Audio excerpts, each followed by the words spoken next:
Welcome to G Fun Facts Online. Today we're diving into the new frontier of financial crime.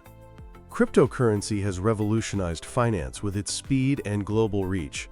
But the very features that make it attractive, its speed, global reach, and pseudonymity, also make it a powerful tool for criminals. We're unmasking the complex world of cryptocurrency money laundering. Forget the old image of suitcases full of cash. Today's criminals are washing billions of dollars through a dizzying dance of digital concealment, from shadowy corners of the dark web to seemingly legitimate crypto platforms. Understanding how they do it is the first step in fighting back. At its core, money laundering is about making dirty money look clean. This happens in three stages: placement, layering, and integration. Cryptocurrency has supercharged each one. First is placement, getting the illicit funds into the financial system. Traditionally, this meant risky large cash deposits at a bank. With crypto, criminals can buy cryptocurrencies with cash on unregulated platforms with no identity checks.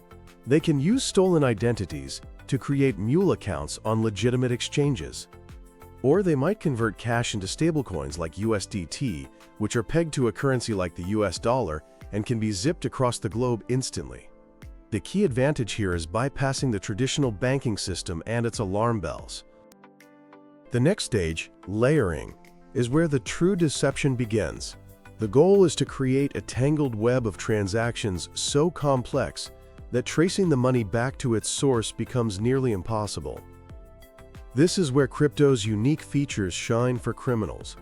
One of the most common techniques is using mixers or tumblers. These services pool together crypto from many different users and then spit it out in a randomized fashion, effectively breaking the on-chain link between the sender and receiver. Think of it like a giant digital washing machine for money. A notorious example is Tornado Cash, a mixer sanctioned by the US Treasury for its role in laundering billions, including funds stolen by North Korea's Lazarus Group. Then there's chain hopping. This is where criminals move funds between different cryptocurrencies across multiple blockchains. They might start with Bitcoin, swap it for a privacy-enhancing coin like Monero, then use a cross-chain bridge to move it to a totally different blockchain ecosystem. Each hop adds another layer of complexity, another dead end for investigators. The hackers behind the massive 2016 Bitfinex hack used chain hopping to try and obscure their tracks. This brings us to privacy coins.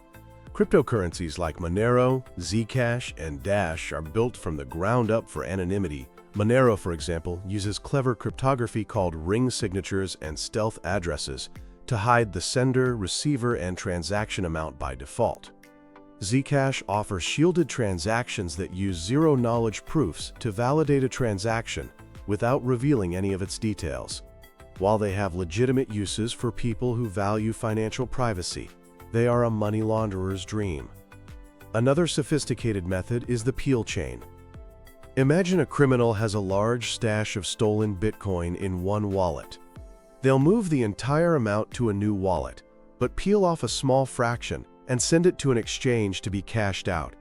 The rest of the bulk amount continues to move to another new wallet, where another small piece is peeled off, and so on. This creates a massive volume of small transactions that are designed to fly under the radar of automated anti-money laundering systems that typically flag large movements. This exact technique was a key part of laundering the funds from the Bitfinex hack. Criminals also exploit what are called nested services. A nested service opens a single large account on a major compliant cryptocurrency exchange. It then offers its own trading services to its users, often with weak or non-existent Know Your Customer rules. The big exchange only sees the activity of the nested service's one account, providing a cloak of anonymity for the criminals using it. And of course, launderers flock to non-compliant and high-risk exchanges. These platforms, often based in jurisdictions with very loose regulations, become safe havens for illicit activity. They allow criminals to swap their dirty crypto for other assets, or cash out into fiat currency with minimal questions asked. The now-defunct BTCE exchange was a classic example, facilitating widespread laundering for years. Even online gambling platforms are part of the playbook. A criminal can deposit illicit crypto into a crypto-friendly online casino, place a few bets to make the funds look like legitimate winnings, and then withdraw the now clean money. They can even use techniques like chip dumping in a poker game, where one player intentionally loses to another to transfer funds. A newer, more novel technique involves NFTs or non-fungible tokens. The art world has always had issues with money laundering due to the subjective value of art, and NFTs are no different. A criminal can mint an NFT and then use a different wallet they control to buy it from themselves for a massively inflated price. This creates a public record of a high-value sale. They can then sell the NFT to an unsuspecting buyer, and the money they receive now appears to be legitimate profit from an art investment. This is called wash trading, and it's designed to create a false history for the funds. Finally, we reach the integration stage. This is where the washed money re-enters the legitimate economy. This can be as simple as converting the clean crypto back into dollars or euros on an exchange and withdrawing it to a bank account. From there, criminals can use it to buy real estate, luxury cars, or other high-value assets, making the funds appear to come from legitimate sources like crypto investments. So why is this so hard for law enforcement to stop? It's a constant cat-and-mouse game. The biggest hurdle is the pseudonymous nature of most blockchains. While every transaction is on a public ledger, the parties are just strings of letters and numbers, cryptographic addresses. Linking a wallet to a real person is a huge challenge. Furthermore, the decentralized nature of crypto means there's no central bank to call to freeze an account or reverse a transaction. This gives criminals a critical head start to move funds across the globe in seconds, often routing them through countries with weak financial regulations. And the pace of innovation is relentless. Just as authorities get a handle on one technique, a new one emerges, especially with the rise of decentralized finance, or DeFi, which operates without any intermediaries at all. But the world is fighting back.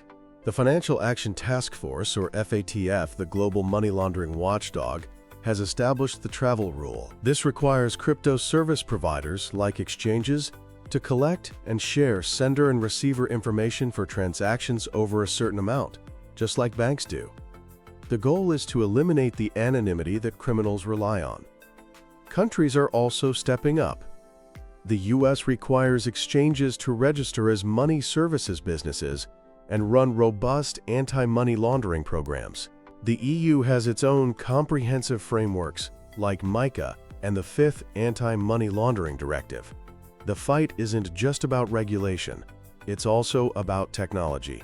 The very transparency of the blockchain that criminals try to obscure is also a powerful tool for investigators. An entire industry of blockchain analytics firms has emerged. They use powerful AI and machine learning to analyze the public ledger, follow the digital breadcrumbs, and de-anonymize transactions. They can spot the telltale patterns of peel chains, mixer usage, and other laundering techniques. This digital forensics work was crucial in the Bitfinex case, where authorities managed to trace and seize over $3.6 billion in stolen Bitcoin years after the hack, leading to the arrest of the couple responsible. AI-powered systems are becoming essential, capable of scanning millions of transactions in real time to flag suspicious activity far more effectively than any human could. This battle also requires collaboration. Public-private partnerships are key. Law enforcement agencies are increasingly working with exchanges and analytics firms, sharing intelligence on new threats and developing best practices together. The road ahead is complex. The battle against crypto money laundering is an ever-evolving struggle between innovation and regulation, between criminals and investigators. We will likely see stricter rules, especially around DeFi, and more coordinated international enforcement. The technology to detect crime will only get smarter. The ultimate goal isn't to crush the innovation of cryptocurrency, but to build guardrails that prevent it from being used to harm society. By striking a balance between privacy and security, and by fostering a culture of collaboration, we can work towards ensuring that the new frontier of finance is a safe one.